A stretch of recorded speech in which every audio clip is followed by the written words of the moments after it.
조증적 자기에 대해서 살펴보도록 하겠습니다.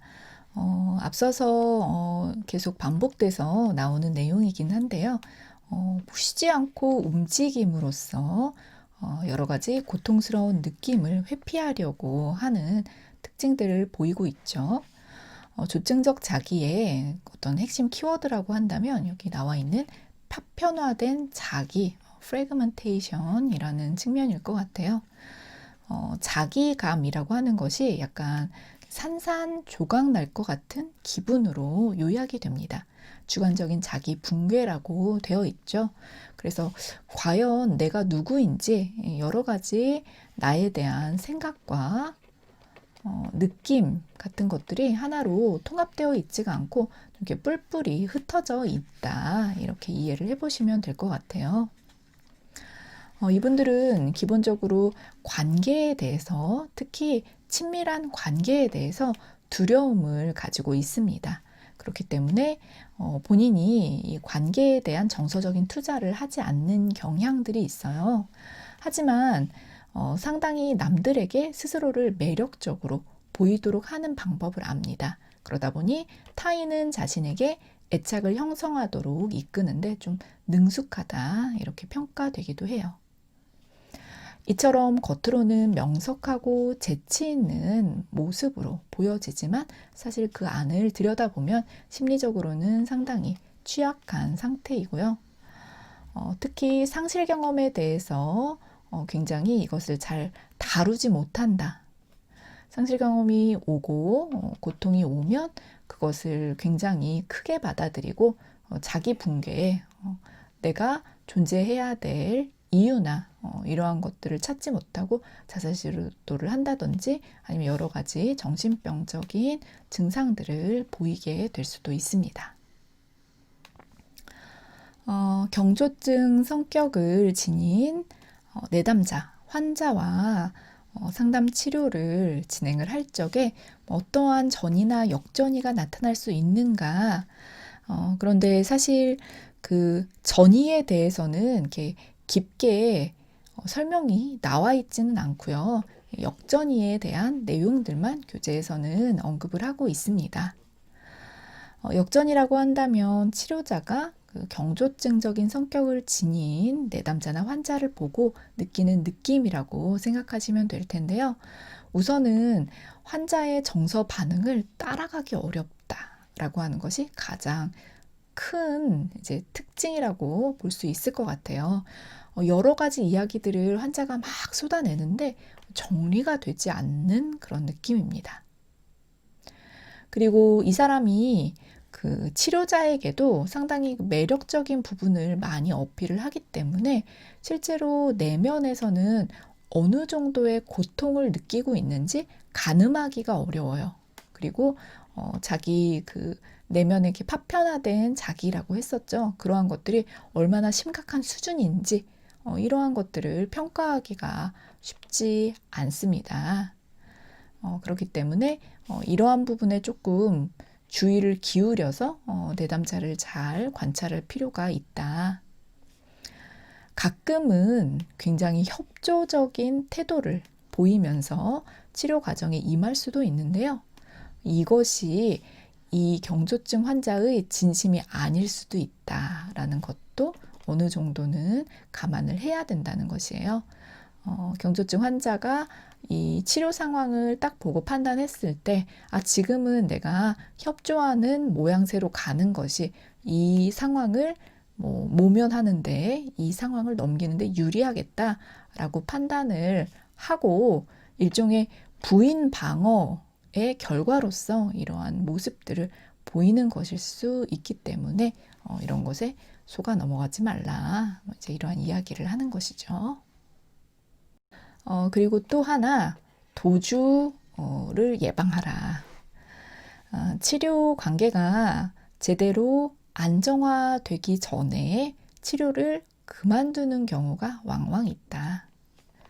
그래서 치료 초기에 이 사람의 방어적인 욕구를 먼저 해석을 하고 그것에 대해서 계약을 맺는 것이 치료를 좀 안정적으로 해나가는 데 도움이 될 수 있다라고 하는 것입니다. 보통은 우리가 치료 초기에는 뭔가 역동적인 부분을 해석하는 것을 금하고 있잖아요. 관계가 충분히 발전하고 그 관계 안에서 전이라고 하는 것이 나타나고 그리고 이 전이의 해석을 내담자가 충분히 받아들일 정도로 좀 어느 정도 각성이 되어 있을 때 그때 조심스럽게 전달하는 것이 해석이라는 것인데 경조증적인 성격 구조를 가진 사람들은 그렇게까지 긴 시간을 치료에 머물 가능성이 적기 때문에 조금 위험하더라도 초반에 해석을 하는 것이 오히려 치료 관계를 유지하는 데 도움이 될 수 있다는 것입니다. 우리 교재에 이렇게 길게 고맙게도 그렇죠? 이렇게 할 수 있는 말들이 나와 있어요. 그래서 지금 말씀하시는 거 보니까 당신 삶에 여러 가지 관계들이 금세 깨지는 패턴이 있네요. 그런데 우리 치료 관계에서도 이런 일이 일어날까봐 내가 좀 걱정이 된다. 그래서 만약에 그만두고 싶어지더라도 우리 최소한 뭐 여기 6회기라고 돼 있지만 이건 이제 본인이 원하는 회기로 바꿔서 이야기를 하면 되겠죠. 최대한 몇 회기는 꼭 오셨으면 합니다. 제대로 종결할 수 있도록 협조해 주세요. 라고 이제 계약을 맺도록 하는 것이 바람직하고요. 이러한 치료자의 제안 혹은 요구는 이 사람들로 하여금 한 가지 교훈의 메시지를 줄 수가 있는데 그것은 무엇이냐?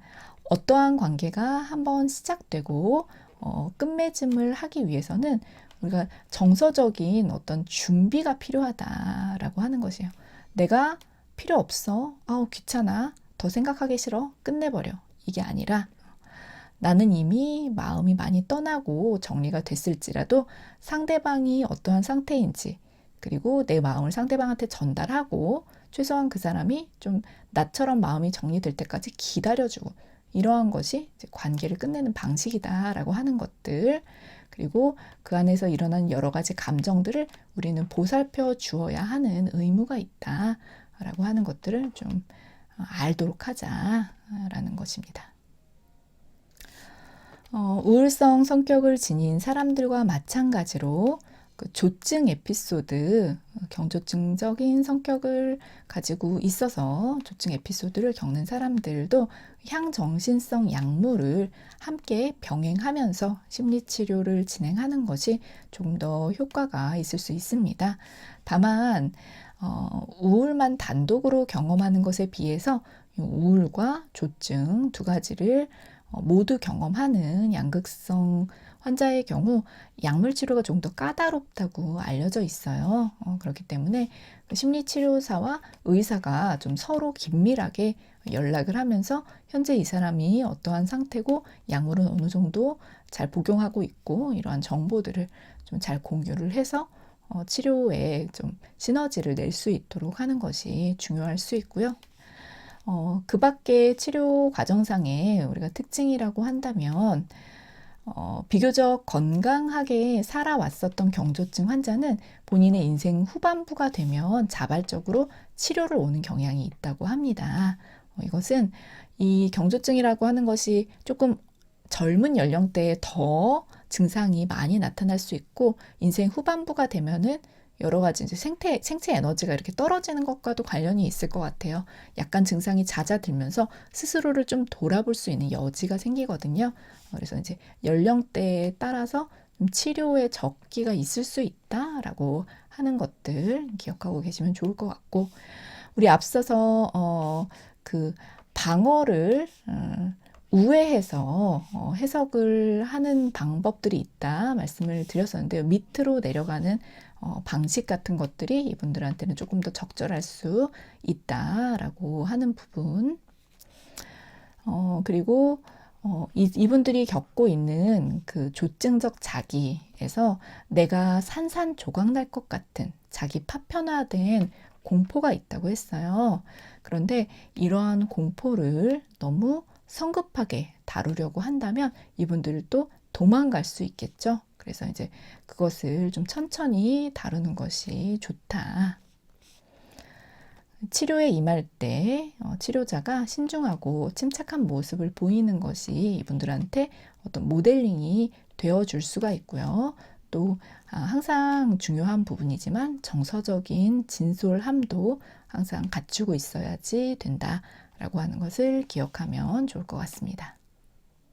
마지막으로 감별 진단 살펴보도록 하겠습니다. 앞서서 우울성 성격에서는 이제 두 가지 감별 진단이 제시가 되어 있었죠. 우울성 성격과 자기애성 성격, 그리고 우울성 성격과 피약성 성격, 이 정도만 언급이 되어 있었는데 그 우울과는 달리 경조성 성격에서는 좀 그 감별 진단이 다양하게 제시가 되어 있어요. 히스테리와 자기애성과 강박 행동과 감별이 필요할 수 있고요. 정신분열증이나 주의력 결핍 장애와도 감별이 필요할 수 있습니다. 하나씩 짚어볼게요. 우선 경조증과 히스테리성 성격 어떻게 다룰 수 있는가? 경조성 환자 같은 경우는 치료적인 접근에 있어서 직면을 하는 것이 좀 효과적일 수 있다고 해요. 그리고 경조증 환자는 좀 갑작스러운 관계의 단절이나 외상, 상실 경험 같은 것을 가지고 있고 성이나 권력에 대해서는 약간 무관심한 측면이 있다고 합니다. 하지만 히스테리성 성격을 가진 사람들은 이렇게 직접적인 직면이 별로 치료적이지 않을 수 있고요. 그리고 또 성과 권력에 대해서 상당히 관심을 많이 갖는다라고 하는 것이 경조증 환자와 차별되는 점이라고 볼 수 있겠습니다. 두 번째, 경조증성 성격과 자기애성 성격 두 가지도 이제 비슷한 듯 다른 측면이 있는데요. 경조증 성격의 경우는 굉장히 그 재앙 수준의 파편화된 배경이 있다. 그 배경은 이제 과거 어떤 외상적인 사건이라고 보시면 될 것 같아요. 그리고 그 결과 스스로에 대한 부정적인 내사가 있고 또 방어 기제로는 부인을 많이 사용한다 말씀을 드렸었죠. 자기애성 성격 구조 같은 경우는 그에 비해서 공허감을 주로 호소하는 것이 특징이고, 그죠? 그리고 뭐 이렇게 도망을 많이 간다고 그랬어요. 경조증 환자들은. 근데 그 도주의 위험은 상대적으로 이제 낮다라고 하는 것이 또 구별되는 점이라고 볼 수 있습니다. 세 번째, 경조증적 성격과 강박 행동 두 가지. 경조증이라고 하는 것은 굉장히 그 휘몰아치는 특성을 가지고 있고 대인관계에 있어서도 좀 피상적이고 과장되어 있습니다.